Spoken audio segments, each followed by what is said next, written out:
السلام علیکم دوستو، میں آپ کو اپنے یوٹیوب چینل اردو گیٹ وے پہ ویلکم کرتا ہوں، جہاں پہ آپ کو دیکھنے کو ملتی ہیں معلوماتی اور دلچسپ ویڈیوز۔ اگر آپ نے یہ چینل ابھی تک سبسکرائب نہیں کیا تو ویڈیو کے بالکل نیچے موجود سبسکرائب کے سرخ بٹن پہ کلک کریں اور ساتھ بیل آئیکن کو بھی پریس کریں تاکہ آپ کو میری ویڈیوز کے متعلق اپڈیٹ حاصل ہوتی رہے۔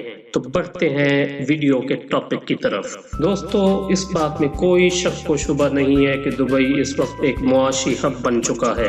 دبئی اور متحدہ عرب امارات کی دوسری ریاستیں پاکستان، انڈیا، بنگلہ دیش جیسے ممالک کے لیے نہ صرف روزگار حاصل کرنے کے لیے بلکہ ذاتی کاروبار کرنے والوں کے لیے بھی کشش کا باعث ہیں۔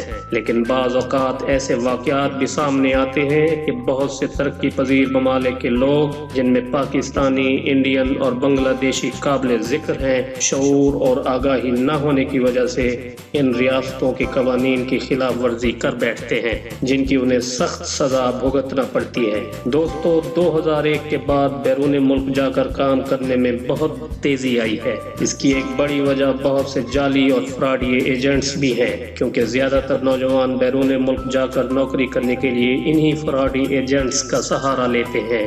یہ ایجنٹس نوجوانوں کو سہانے سپنے دکھا کر انہیں ان کی جمع پونجی سے محروم کر دیتے ہیں۔ یہ ایجنٹس نوجوانوں کو کمپیوٹر آپریٹر، ڈرائیونگ، پلمبر یا کسی ایسی جاب کا جھانسا دیتے ہیں جو کہ پرکشش ہوتی ہے، مگر دن میں تارے اس وقت نظر آتے ہیں جب وہاں پہنچ کر یہ معلوم ہوتا ہے کہ کمپیوٹر آپریٹر کی بجائے دراصل کسی بلند و بالا عمارت پر مزدوری کرنا پڑے گی، یا ڈرائیونگ کی بجائے کسی گھر یا دفتر میں صفائی کرنا پڑے گی۔ اس کے علاوہ یہ بھی دیکھا گیا ہے کہ ایگریمنٹ کے مطابق تنخواہ نہیں دی جاتی یا دیگر سہولیات سے محروم رکھا جاتا ہے۔ دوستو، دبئی اور دیگر خلیجی ریاستوں میں قوانین کا سخت ترین نفاذ ہوتا ہے اور جنوبی ایشیا کے لوگ ان قوانین کے نغے میں جلد آ جاتے ہیں۔ مثلا ان ممالک میں تارکین وطن کو ادویات یا میڈیسنز خریدنے میں سخت احتیاط برتنے کی ضرورت ہوتی ہے۔ اگر آپ اپنے ساتھ کسی قسم کی میڈیسن لے کر گھوم رہے ہیں مگر ان ادویات کا نسخہ یا پرسکرپشن آپ کے پاس موجود نہیں ہے تو آپ کو 4 سال تک کی جیل کاٹنے کا سامنا کرنا پڑ سکتا ہے۔ آپ صرف وہی ادویات استعمال کر سکتے ہیں جن کا ڈاکٹری نسخہ آپ کے پاس موجود ہو، بصورت دیگر میڈیسن ایکٹ کے تحت سزا کا سامنا کرنا پڑ سکتا ہے۔ اس کے علاوہ ایسی میڈیسنز بھی ہیں جن کا استعمال ڈرگز یا منشیات کے زمرے میں آتا ہے، اس لیے جب بھی آپ میڈیکل سٹور سے دوائی طلب کریں تو ڈاکٹر کا نسخہ آپ کے پاس موجود ہونا چاہیے۔ دوستو، دبئی اور چند دیگر خلیجی ریاستوں میں جہاں کفالہ سسٹم رائج ہے، وہاں پر کفیل آنے والوں سے پاسپورٹ اپنے پاس جمع کر لیتے ہیں اور یوں سالوں تک تارکین وطن کفیل کے نفع سے باہر نہیں نکل سکتے۔ یہ کفیل ان لوگوں سے سخت محنت مزدوری کراتے ہیں اور مزدوری بھی کم دیتے ہیں، نتیجتاً یہ لوگ اپنے گھر والوں اور پیاروں سے سالوں دور رہتے ہیں۔ اس لیے سب لوگوں کو چاہیے کہ اپنا پاسپورٹ اپنے پاس رکھیں تاکہ کسی بھی مشکل کا سامنا نہ کرنا پڑے اور جب کبھی اپنے وطن واپس جانا چاہیں تو آسانی سے جا سکیں۔ دوستو، دبئی میں مقامی آبادی 95% تقریباً بہت زیادہ امیر ہے، جن کا شوق نت نئی گاڑیاں رکھنا ہوتا ہے۔ اس لیے دبئی کی سڑکوں پر گاڑیوں کا ایک جم غفیر نظر آتا ہے۔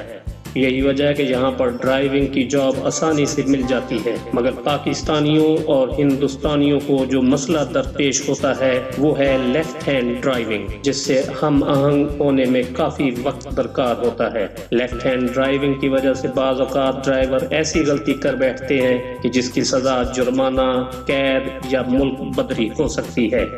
حالانکہ پاکستان اور ہندوستان میں چھوٹی موٹی غلطی پر ٹریفک پولیس کی مٹھی گرم کر کے جان چھڑائی جا سکتی ہے، مگر دبئی اور دیگر خلیجی ریاستوں میں ایسا کرنا ناممکن ہے۔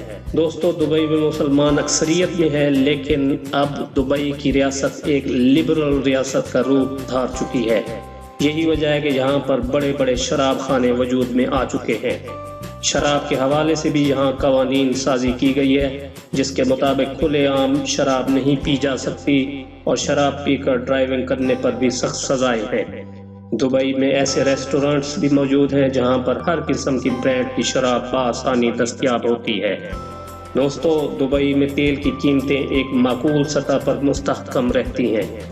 یہاں پر پیٹرول کی قیمت پانی سے بھی کم ہے۔ اگر آپ 1 لیٹر پیٹرول خریدیں تو اس کی قیمت 1 درہم ہے، جبکہ منرل واٹر کی 1 لیٹر بوتل کی قیمت 2 درہم ہے۔ اس کی وجہ یہ ہے کہ دبئی میں زیر زمین پانی انتہائی ناقص ہے اور پانی کی وسیع قلت ہے، اس لیے سمندر کے پانی کو قابل استعمال بنانے کے لیے بڑے بڑے مہنگے پلانٹس نصب کیے گئے ہیں جو بیرون ملک سے منگوائے جاتے ہیں۔ یہ پلانٹس سمندر کے نمکین پانی کو پینے کے قابل بناتے ہیں، اس لیے یہاں سے پینے کا پانی پیٹرول سے مہنگا ہے۔ دوستو، اگر آپ کو یہ ویڈیو پسند آئی ہو تو لائک کا بٹن ضرور پریس کریں اور اس کو اپنے دوستوں کے ساتھ شیئر بھی کریں تاکہ ان کو بھی آگاہی حاصل ہو، اور اپنی رائے کا اظہار کامنٹ سیکشن میں ضرور کریں۔ تو ملتے ہیں کسی اگلی دلچسپ اور معلوماتی ویڈیو کے ساتھ، تب تک اللہ حافظ۔